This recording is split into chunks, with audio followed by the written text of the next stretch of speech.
Well, it's now 10:30, and you are tuned into Brainstorming the Human Connection, brought to you by the South Dakota Humanities Council. My name is Lawrence Diggs. I'll be your host for this program, and we will be having an interactive conversation today about Friends of the Children, an organization that, well, we'll find out a lot more about it momentarily. But I remind you that there's an underline in interactive. We are looking for people to add something, ask questions. This is a conversation, and we want to give people an opportunity to have a conversation, because through that conversation, we will learn a lot more than just sort of passively listening like on the radio. So we want to invite you and encourage you to interact with us. If you don't have your question all cleared up, or you don't find it's at the right time or something, write yourself a little note or something, maybe find a piece of paper and a Post-it note and write yourself a little note about a question that you have, and we'll see if we can't find some answers for you. We know that a lot of times, well, most of the time, a lot of issues that we have start with being a child and struggling with being a child and trying to figure out things. And sometimes the materials and the experiences and the support that we need is there, and then sometimes it's not there. And sometimes it's partially there. So it's hard for those around us, and it's hard for us as we're growing up to know which is which, or do we have the right stuff? Do we have the right materials? How do we know? We usually don't, and we have, as children, we have even less control over what materials and tools we have to develop ourselves into functioning adults. A lot of people are working on those kind of things and working on ways to help children grow into functioning adults. And one of my guests today is one of those people, Dr. Valeriah Big Eagle, not to be confused with Small Eagle. This is the big one. And we're going to be talking about her work in working with children. Welcome, Dr. Big Eagle. Hello, Lawrence. Sometimes known as Val. Yes, also known as Val. Okay, go ahead. Well, I want to say thank you, first of all, to the South Dakota's Humanities Council, and to you, Lawrence, and your staff there, wanting to learn more about how to work with Indigenous organizations, but also how to work with Indigenous youth, as we are, large part of the state. And we also see the large disparities within that population. And so I look forward to sharing about myself and about our work that we do here at Friends of the Children today. Great. Can we start off really by talking about you? So we have not the stuff we're saying behind your back, the other stuff. Talking about you and where you've come from, because it's always hard for us to, let's say, development is hard, but you seem to have done a pretty good job at it. Tell us about something about that journey, how you came to where you are now. Mm-hmm. Well, first of all, I think, I'll introduce myself and really give that context and a little bit of my story of how I got to where I am today. So my name is Valeriah Big Eagle. I'm a Hunktawan Dakota Nakota. I'm also Czech. I actually grew up in a small community on the Yankton Sioux Reservation, the Hunktawan Nation. Lake Andy, South Dakota is where I'm from. And I know that, having a really, really strong family, Tioshpaye, our family, my extended family, really helped me, because I was able to be traditionally grounded in our Dakota Nakota way of life. And I know that throughout my childhood and my upbringing, that really helped me throughout life, even when I went off to college. And so um, I will say that in my upbringing, I really had a parent that was not there for me the way that she should have been. And meaning that I had to take on the role of a mother for my siblings and to really care. And in a lot of Indigenous families, we see this too, is that a parent is struggling with addiction or struggling with something because they did not have those healthy coping mechanisms when they were younger. They were never taught those things, or and we know this is all tied. I did not necessarily know as a child why I did not have that parent that I wanted, but later learned and later in life that it was all due to that generational trauma with the boarding schools and how it really impacted my family. And it really did. Because my grandmother went to boarding school, my great grandparents went to boarding school, all of these things, and really stripped away their identity. And so, um, having not known that at the time, it was really challenging. And I really leaned to our culture, to really help me get through those challenging times I had as a child.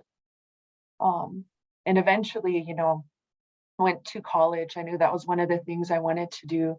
I saw education as a means to break the cycle of trauma within my own family, and saw education as a means to help them in my community as well. Because, knowing where I am, who I am and where I come from, but also having that education to know how to learn how to help my community was really important to me. So I went to South Dakota State University. That's where I got my bachelor's degree, also my master's degree, and my doctoral degree I received from USD. I know that I also had a challenging time there as well as an Indigenous student. That was one of the things, was going into these places that were not necessarily made to represent me as an Indigenous student, and help me. And at that time, they were still building up. I know they have like the Wakini initiative at SDSU, and they're doing great things at USD now. But whenever I went to college at that time, we didn't have much. We were in the basement of the student union. And so, you know, I really leaned to finding those mentors to help me and to help guide me, because, I was also a first generation student. I did not know how to complete my FAFSA. I did not know, what's a withdrawal? What do you do whenever you are not doing well in class and you need to withdraw from a class? And in those circumstances, such as losing loved ones, which I did, I really lost a lot of relatives my first year in college, and did not know what my resources were. So those were part of those things. And how I got to where I am today was, well, I had to find those resources and learn how to navigate that post-secondary system, and eventually became a mentor organically myself.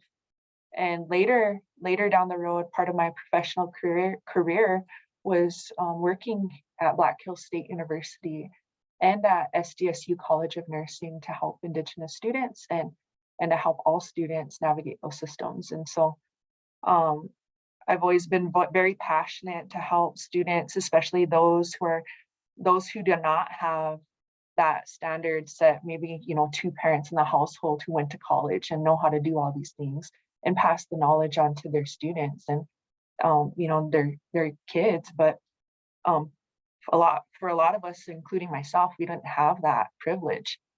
And so really, really looking at equity from that lens and helping students in that way. And that's how I got to where I am today with Friends of the Children He Sapa, this professional mentoring program, building up Indigenous students starting at age 4 to 6 years old. And they're paired with a mentor one-on-one, 4 hours a week, 12 plus years, no matter what. So we're helping these youth graduate high school or obtain their GED. And through that mentorship, they will also learn who they are and where they come from. That's part of it too, is providing those cultural teachings, because a lot of these youth, a lot of these students in Rapid City and on the Oglala Lakota Nation, they might not necessarily have that access, or in some cases will reinforce it, because we want to help them the best way we can. And the children that we do serve are the ones that need it the most, meaning they have the highest risk factors and lowest protective factors. A lot of our children that we serve are in single parent homes because they have parents that passed away, or they have parents that are incarcerated, or all of these things. And so our mentors serve as that person, outside the family, to really help and guide them no matter what. And we're there no matter what. That's part of our mission, is 12 plus years, no matter what. We're there 4 hours a week, no matter what. Even whenever it's storming in the winters in South Dakota, we have bad winters. We're still going to call that youth or Zoom with them. We're really lucky for technology and to stay there no matter what. And so that just kind of leads up to where I am. I'm also a mother. I have 3 children of my own. I'm a basketball coach, a wife, all of these things. And I really attribute to where I am just having those lived experiences and having my family and my culture and my mentors along the way that helped get me to where I am today. And so that is a lot, but not nearly enough. So we'll keep bugging you. But thank you for sharing that, because I think it's easy to overlook because we don't have a way to know lots of things and hurdles that people have to go through to achieve something. And I often feel like we minimize that, mostly because we have no idea. Nobody highlights it. Nobody underscores, like, hey, like when I got started, I didn't have anybody to help me, and that was important. Or I didn't have anyone just to even just vent to, somebody who could just recognize that you're just venting, but you need to do that just to cope, to deal with the stress. Maybe that's what it takes. Somebody to say, yes, you can do it, even though it looks hard now, or you don't have to fix breakfast, I'll fix it. Like you just go and just relax, maybe watch TV or something, just to give yourself some space. A lot of people don't, when they have that, when they see someone else that's struggling, they don't factor in that the other person may not have that. They may not have that parent who is always there. They may not factor in that the person might have grown up in a house that they're more likely to find beer than milk, So, and that makes a big difference, So I'm glad that you shared many of those details, because it highlights kind of what we're going to be talking about today, and that is the needs of children.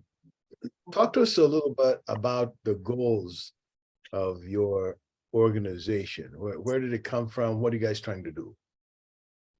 So where it started, so I do want to give some context with Friends of the Children, and this organization is actually 30 years old this year. And it first started in Portland, Oregon by a founder named Duncan Campbell, and he really had a childhood that I really resonated with.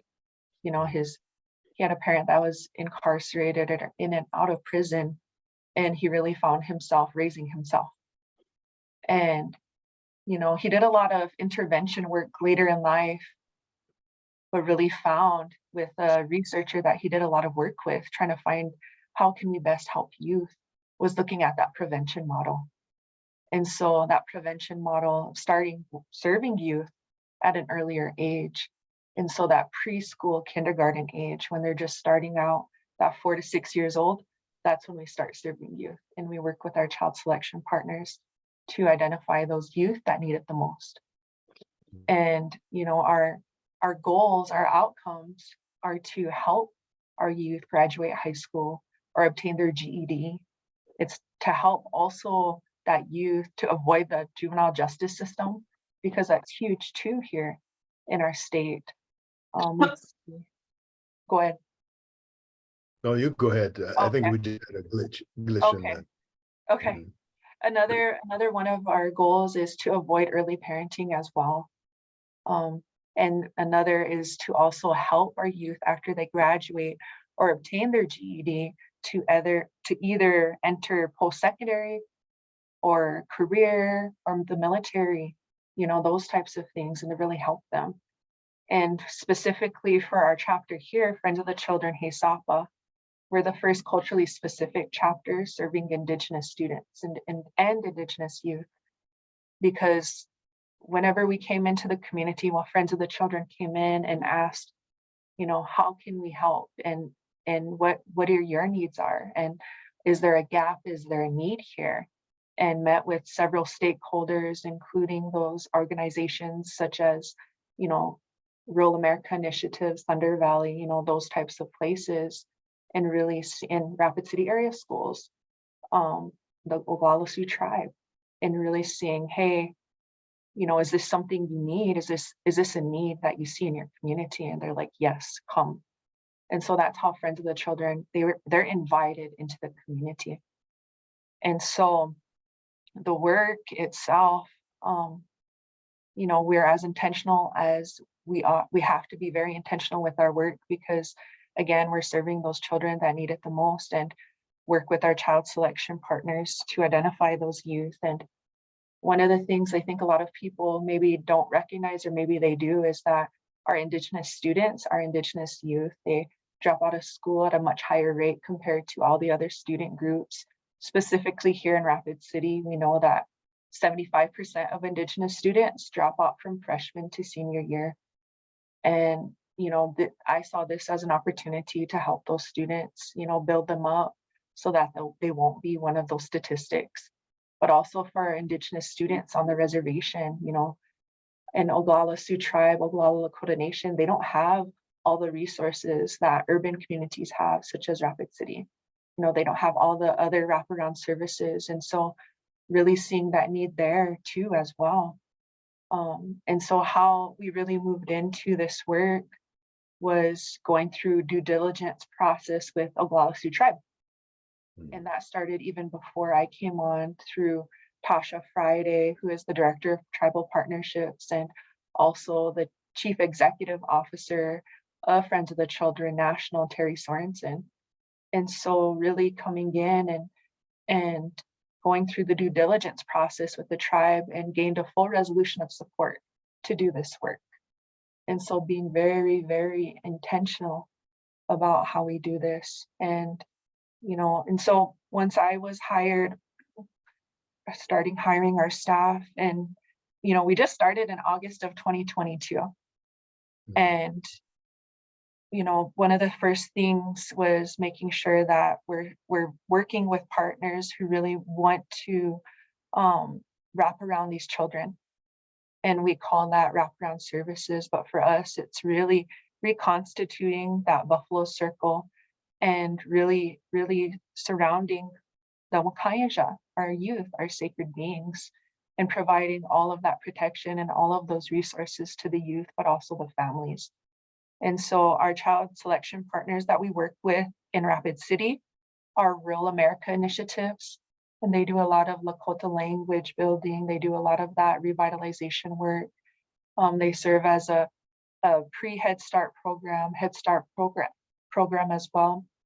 And Ocheti Shakoi Community Academy, they are a kindergarten and now first grade classroom that's outside of the public school system, that's really reconstituting the traditional way of life and our cultural teachings, along with state standards and language revitalization. And so again, being very intentional about how we develop that cultural identity among those students and among our youth, because we know that the more that students know who they are, where they come from, they'll be able to matriculate through education, through systems, be able to be exposed to opportunities, and be able to make hopefully positive changes later on, have healthy coping mechanisms. And that's the whole point of it. We know that there's going to be challenges that arise, but through our mentoring program and through those opportunities, really reinforcing and surrounding that youth to make those healthy life changes and healthy life choices. And so we work, we are at 32, we serve 32 youth right now.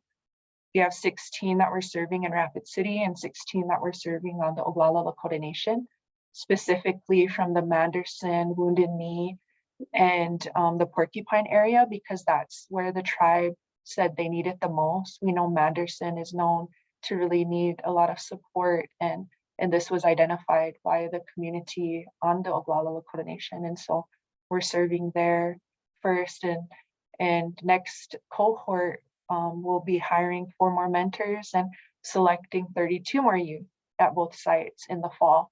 And so we're really excited about this model because our mentors, they stick with those youth, and we're with them 12+ years no matter what. But at the same time, we're providing resources to families. They also have goals that they want to meet, whether that is wanting to help them, obtain housing, or whether that's helping them with the light bill or anything in that sense. We'll really wrap around that family and reconstitute that kinship system. And our Lakota kinship system, and that's entirety is that Tioshpe, that family, that extended family, the mother, the father, the grandmother, and uncles, aunts, and also that mentor, and all of that. And so we're really excited about this work, really excited about Friends of the Children believing in us to do this work the way that the community sees fit. That's another thing that's really important. I talked about it before we even started today, was that the community knows what the community needs. And so this is really community-driven work. So I want to get back to how you do that and the kind of the mechanics of it. But before we do that, I want to open it up to our esteemed panel here and ask them, do you guys have any questions for Val? Any questions, comments? It's an interactive program, so we don't charge extra. So. All right, well, we're going to carry on. If you, Lawrence, go ahead. I'll ask a question. Yeah, so Sure. So Valeria, you mentioned that you're going to be looking to hire more mentors too. So can you talk a little bit about what you're looking for in those particular individuals? No, certainly. And so those mentors are called friends. And for us as Lakota people, we call them relatives. And so for our friends, our relatives, we really look for those who have that open mind to knowing, learning about our traditional ways, or already having that knowledge. We've been very blessed to have mentors and friends that know who they are, where they come from, that have the education, and so we do require our relatives to have at least an associate's degree and 2 years experience of working with youth, 7 years experience working with youth. And so there is some guidelines and eligibility guidelines, of course, but most of that is, having that openness or that ability to know how to work with youth through our traditional Dakota way of life, or open to learn more about it, to serve the youth in that way. We're very intentional. Again, through the value system and teaching those things, and also the language. And there's cultural teachings. We also have a cultural advisor that we work with, and that's Richard Two Dogs, that helps us in this work from Porcupine, South Dakota. And so we do have guidance in that aspect. We can certainly teach the mentors how to do this, but that's essentially what we're looking for. And just really someone really passionate about making transformative change, because this is generational transformative change that we are doing. Because this is something that has been attempted before and hasn't had the backing as we do with Friends of the Children, with this funding that we received to do this work. And so we're really excited. We know that it'll take time. We've been told that it's going to take time to see some of these outcomes. And of course, we know with this, we're starting to serve youth now. And so we'll see those kids graduate in 12 years. And so we know it'll take time, but really excited to see those youth that'll graduate. And we're hopeful. My vision for them is to also be the next fluent Lakota speakers, to be the next professors working at a university teaching about American Indian studies or whatever it may be, And so those are some of the things that we can see already. And I'm just really excited about the future. And really excited to do this work and really honored. I'm really honored to work, that the families allow us to work with their youth. It's such an honor. So let's talk a little bit. Did you have something else, Kobe, you want to say? No, that's it. Thank you. Okay, so let's talk about a little bit about what happens under the hood. Okay, so you've brought in some people to act as mentors. You've hired them, and you have the children, and you put them together. What kinds of things do you see happening? And maybe an addendum question to that is, how do you measure if what you're doing is getting the results that you are hoping for? No, certainly. And so again, I'll go back to Friends of the Children National, and this model itself is over 30 years old. It's evidence-based. There has been a 19-year longitudinal study that proves that this works, and that 83% of youth that participate in our program actually graduate high school or obtain their GED. 93% avoid the juvenile justice system, 98% avoid early parenting, and 92% enroll in college or go to the military or go to career. And so we are very data driven, and we are very diligent in that training for our mentors. They go through very extensive training, and you have to when you're working with youth. There's a lot of training that you have to go through when you're working with youth, and we have a very, very solid team. I will say that's very diligent to make sure that we're doing what we're supposed to. We have policies and guidelines that lay out the foundation, this framework of how to work with youth. And so part of that is, for each mentor, after they go through their training, and it's a lot, it is a lot, they'll start serving youth after all of that training, after being provided with that guidance from our program directors. And they have 8 youth that they're assigned to. So for example, we have 2 mentors in Rapid City and 2 mentors on the reservation. The female mentor and the male mentor serve female youth and male youth. That's part of the model, and it's an 8-to-1 ratio. And each week, for each youth, they are seen 4 hours a week. And so our mentors are with them 4 hours a week. So 4 times 8, that's a full-time job, full-time position working with these youth, and it's meant to be. So right now it looks a little different because of the summer. Usually during the school year, we are in the schools 2 hours a week, 2 hours, and then 2 hours out in the community. And so, but right now for the summer, it's just 4 hours. And right now we have a summer curriculum where, whether they're coming back to our Hochoka, our program space, our sacred space where they can be, whether that's working on writing, reading, the Lakota language or some teachings.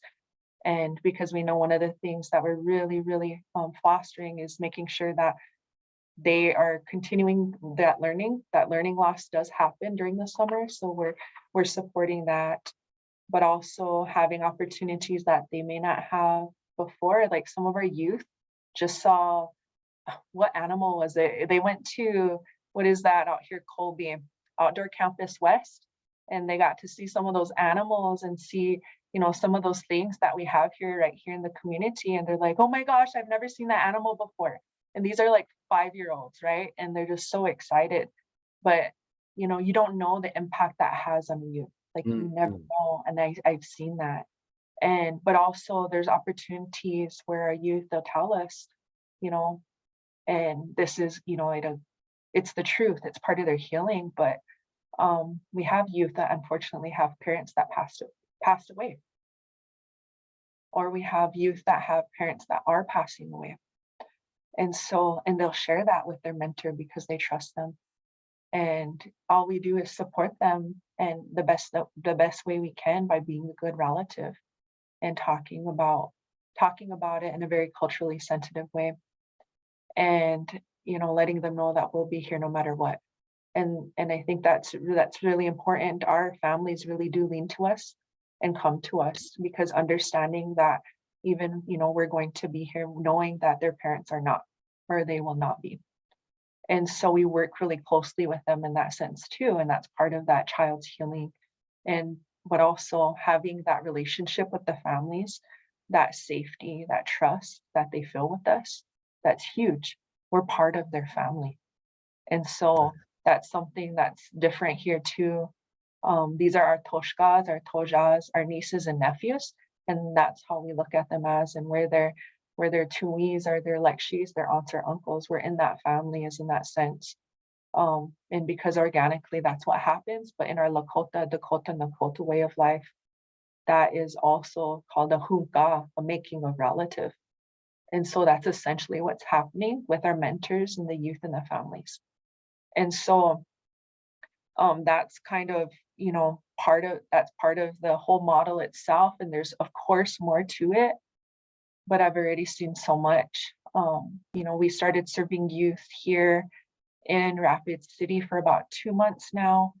And on Oglala Lakota Nation, it's only been like 3 weeks. And so, but it's, you see the impact already.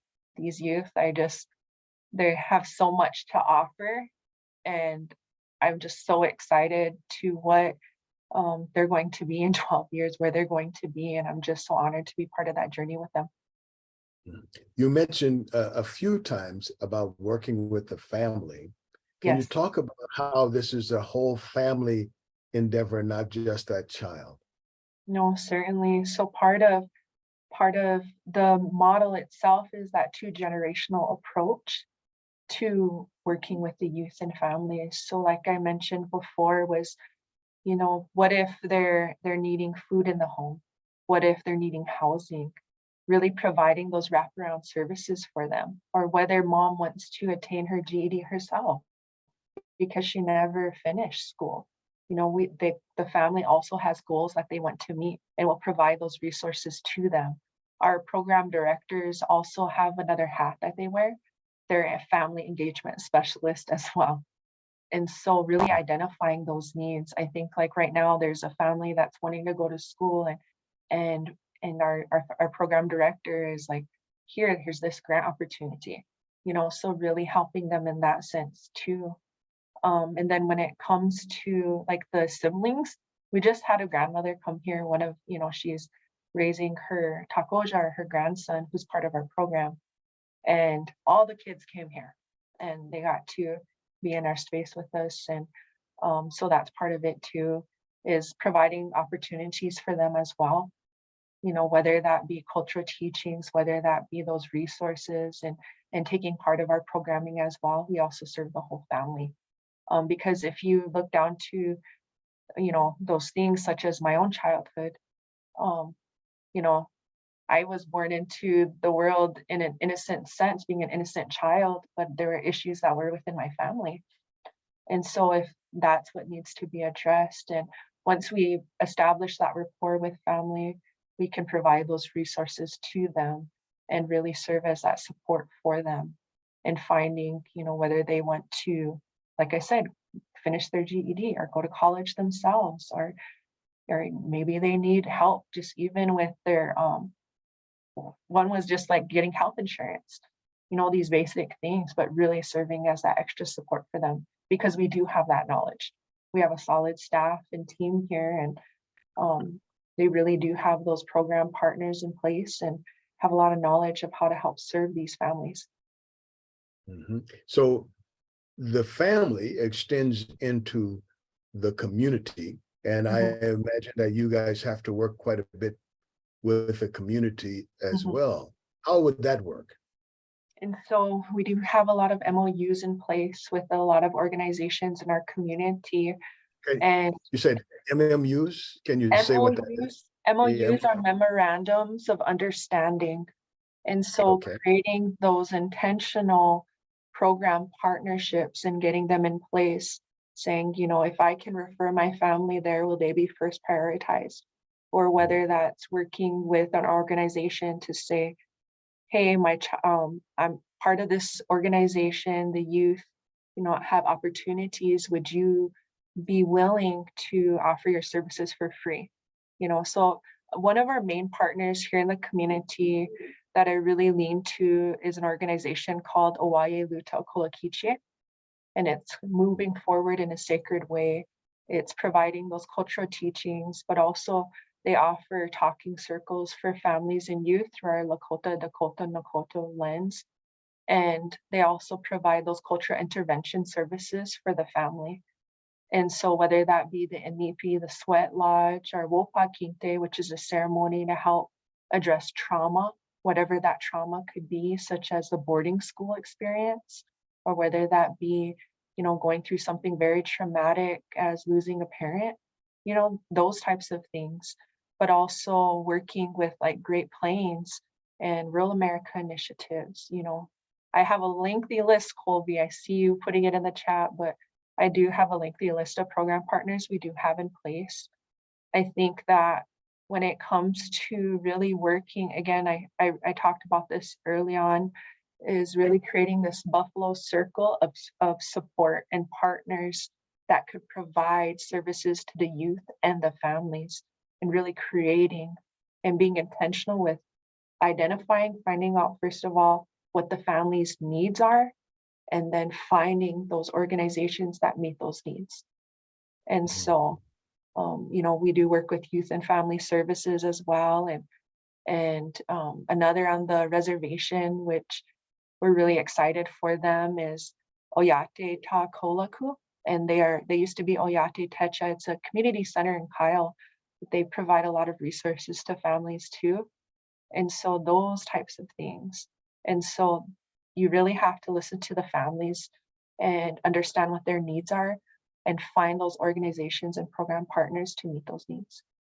Do you have, let's say, resources that extend away from your program, but is supportive? For example, a lot of children who grow up in, let's say, marginalized communities are what we might refer to as culturally imprisoned.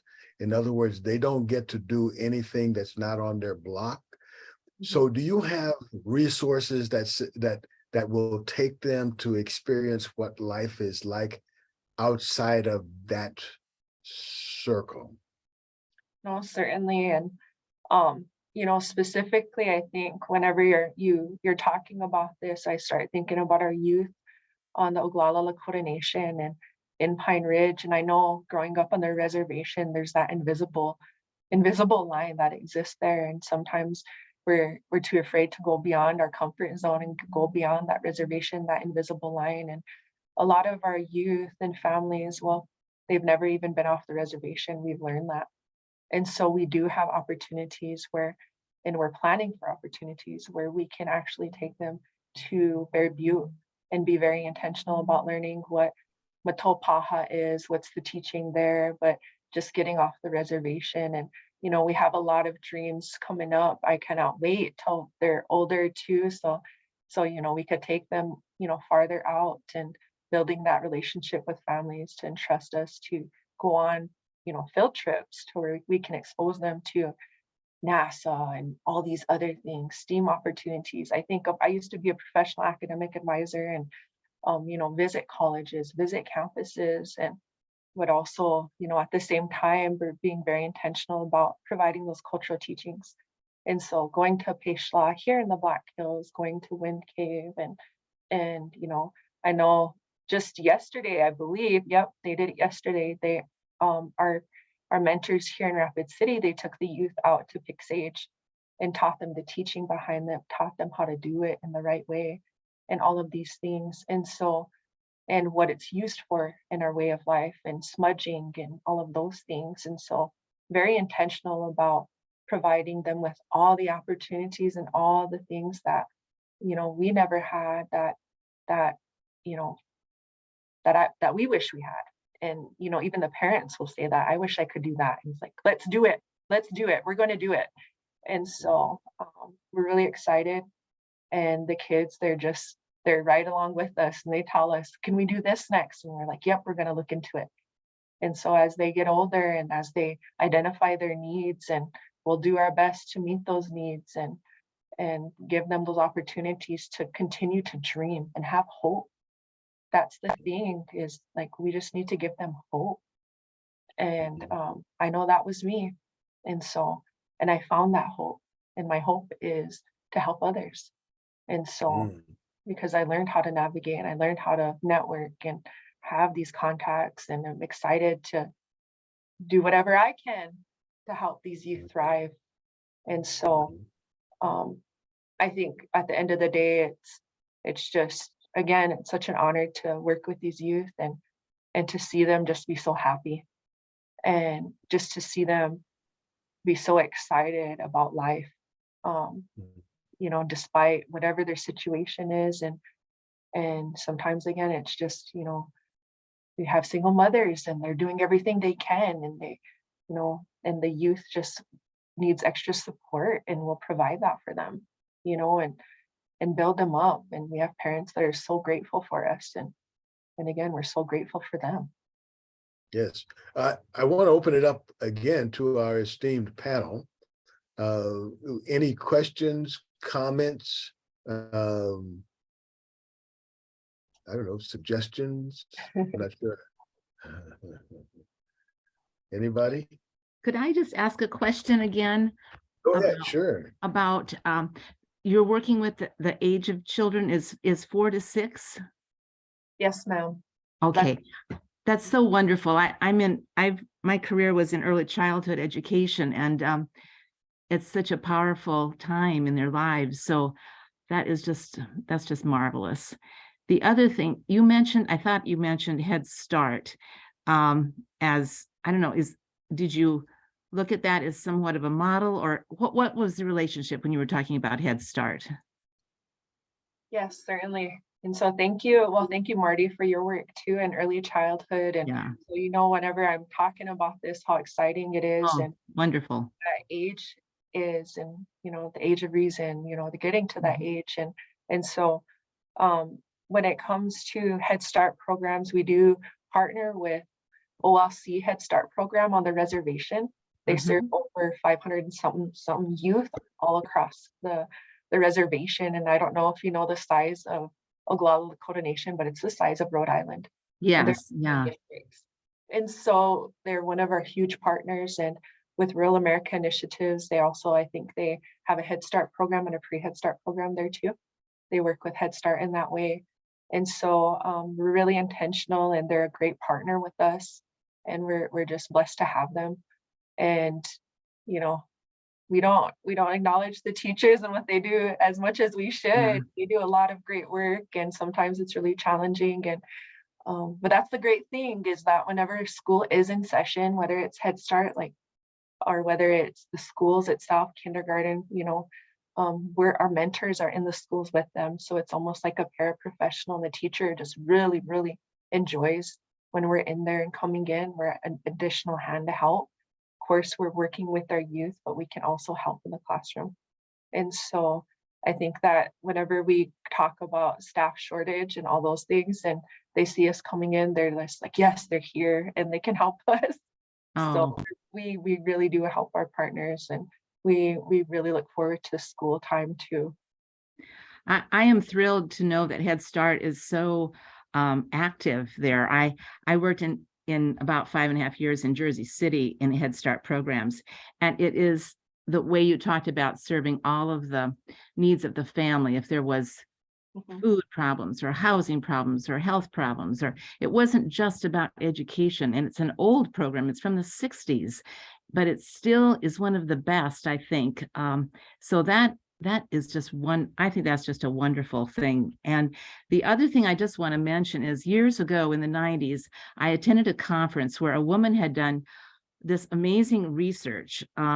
She looked at families where there was a person who would have succeeded, and maybe there was another person in the family that did not, and or there was, you know, and she was trying to figure out what was it that made it possible for those.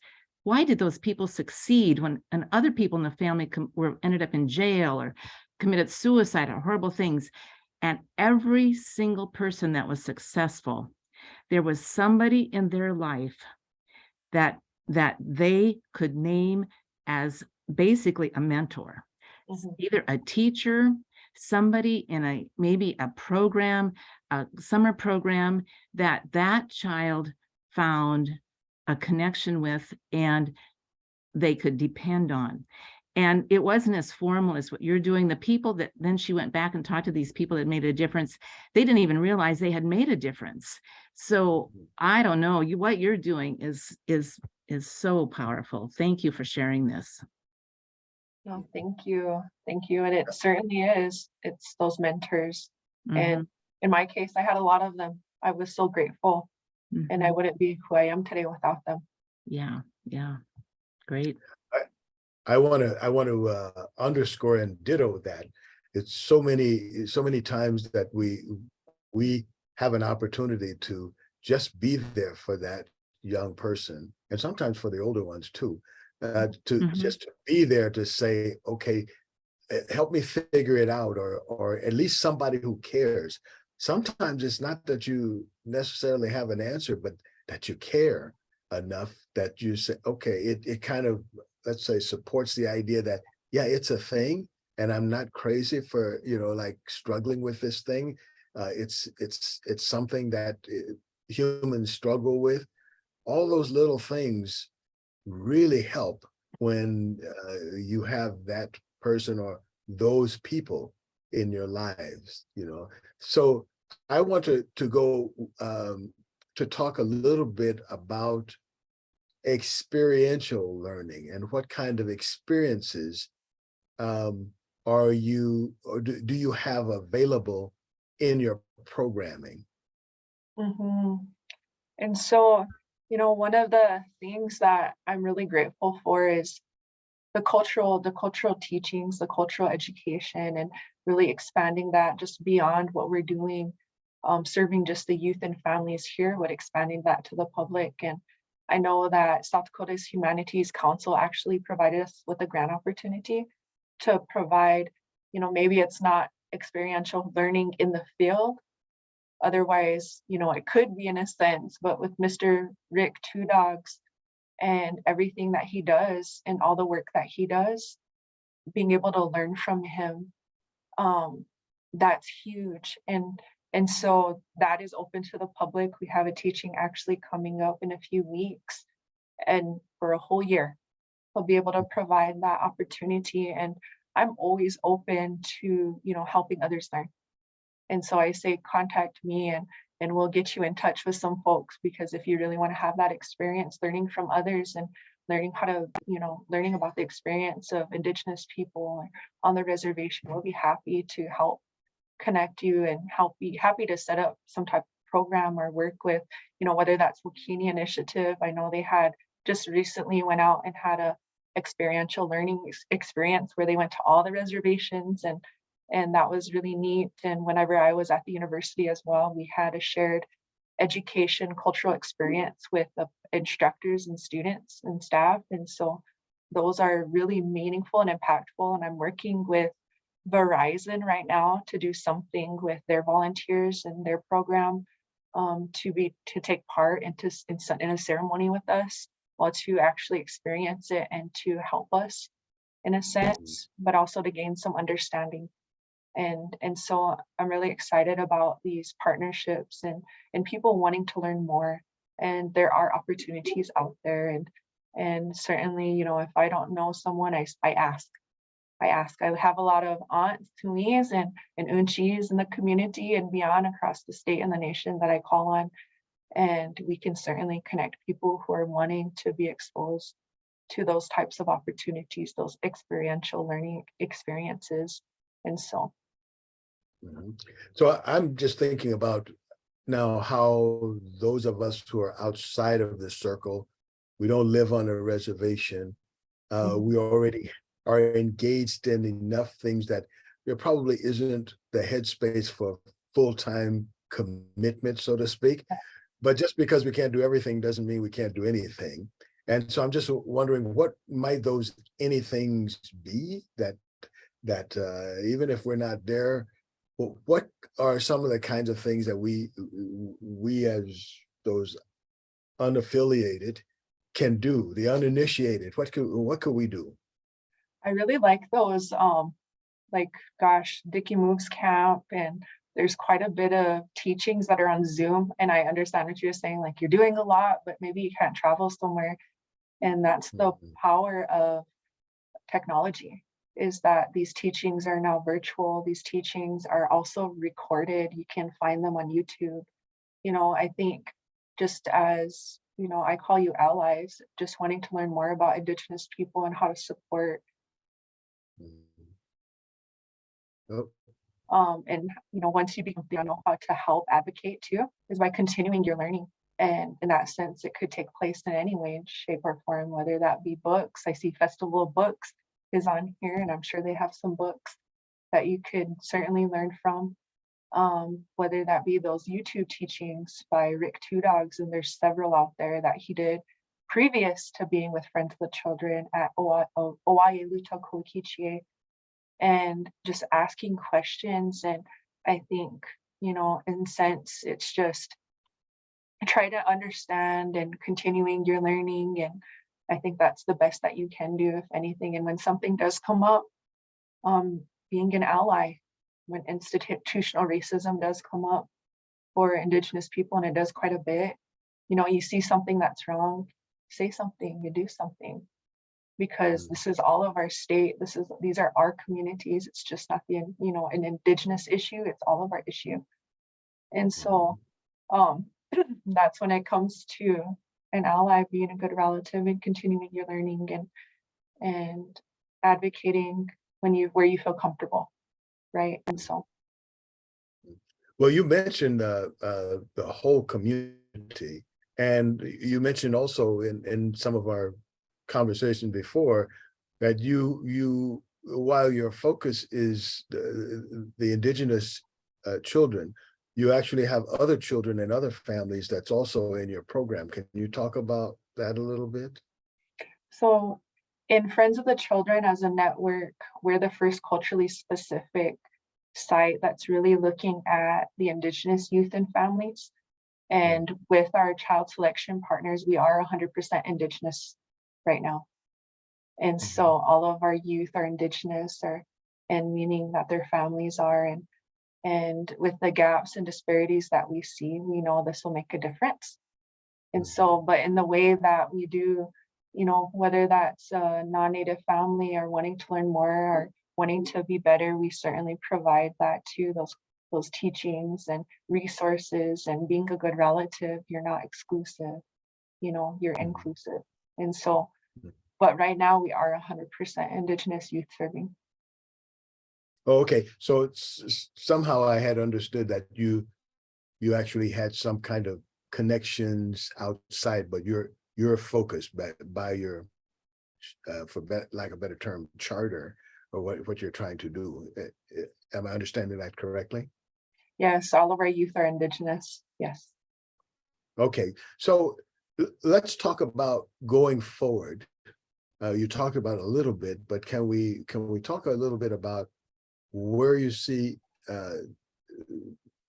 your organization going forward? There, when we start these things, you know, life teaches us some things, and then we make adjustments. But your program seems to have had, you know, a lot of grounding, and so it has probably worked through a lot of the things. But you're also new in the sense that it's the first culturally specific iteration of this program. What are the kinds of things that you see that you want to grow into? Right.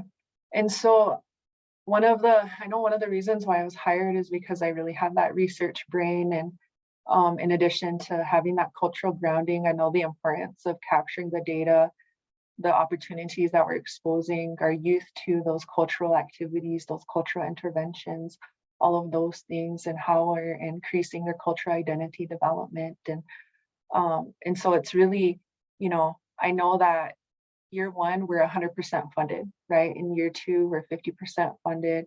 In year three, we're 25% funded. So really capturing and showing that what we're doing is working as the first culturally specific is really important. And being able to acquire more funding and local support is always important for any nonprofit organization. We need local support. And so that's what I'm really focusing on right now. But I know that with that, we're really establishing a blueprint being the first culturally specific site. And so with that said, we've already heard from other reservations in the state that they want this program in those reservations across the Ocheti Shakoi. And we want to be able to do that in a meaningful way.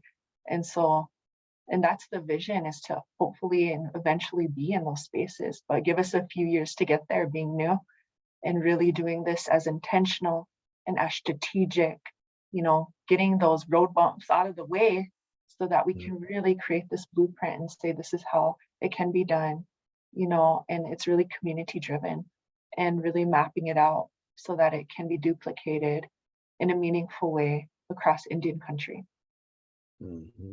So as you're going forward, can you tell us a little bit about the how you're capturing the data? What are you looking for in the data? How you're capturing it, and how you plan to use it? So part of our data, of course, is we have a system in ETO. Part of the capturing of the data is how many times are we working with the youth, the hours, the indirect, the direct, but also with the families, how many direct, indirect hours, how many times are we interacting with them? That data is really important. But for us too, the youth that are being, if they take part in cultural interventions, capturing that and saying, okay, this youth has taken part in Inipi because of this, and is that going to help them with their trauma later on, building their cultural identity? We're planning for a welcoming ceremony and exposing them to some cultural teachings and learning about the value system and all of these things. And right now we're working with an organization and getting a memorandum of understanding together with an organization called Reading Reimagined. So also promoting like literacy and promoting, all of those things, because that's really important, and capturing the data with that too. And how you capture it is, of course, it's pre and post. That's how you do this work. There's pre and post, and capturing that quantitative data, but also qualitative, and really getting the stories of the families and seeing how this work, how has it impacted them throughout their journey. And again, these cultural interventions that are offered to the family, if they want them, through organizations like Owaye Luta and us, and if participating in these, is this helping that child build their cultural knowledge, their cultural education? And later on, these are just young kids right now, but this will be like a longitudinal study that takes place, right? And so it'll take, like I said, it'll take some time. But we know that the more that a child is exposed and learning more about who they are, where they come from as an Indigenous person, they'll be able to matriculate through systems that are not made for them, meaning that they will be empowered. And the reason why I know this firsthand is because my son was part of a Lakota immersion program in a public school system. Before he went into that school system, he was shamed. He would say he went to YMCA preschool program, and he recognized he was the only Indigenous student in there. He said, "Mom, they make fun of my last name. They make fun of me." And he was ashamed, and he hated school. He hated school. And whenever he was able to take part of this Lakota immersion program as a kindergartner, at the end of his school year, he said, "Mom, I don't want to grow my hair anymore. I want to grow it out." Or, "I don't want to cut my hair anymore. I want to grow it out."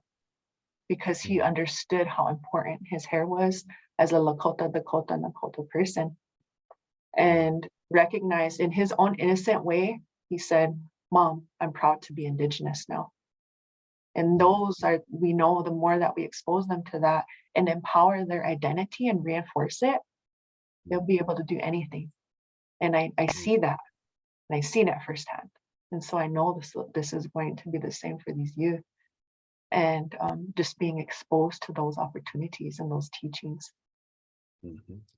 Thank you so much. This has been a wonderful conversation, and I look forward to continuing it sometime in the future and looking back, and then looking forward to see what you're doing and give you a chance to get some more experiences that you can share with us in terms of what's happening and interactions and those kind of things, which will give us, that kind of more in-depth, closer look and more intimate look.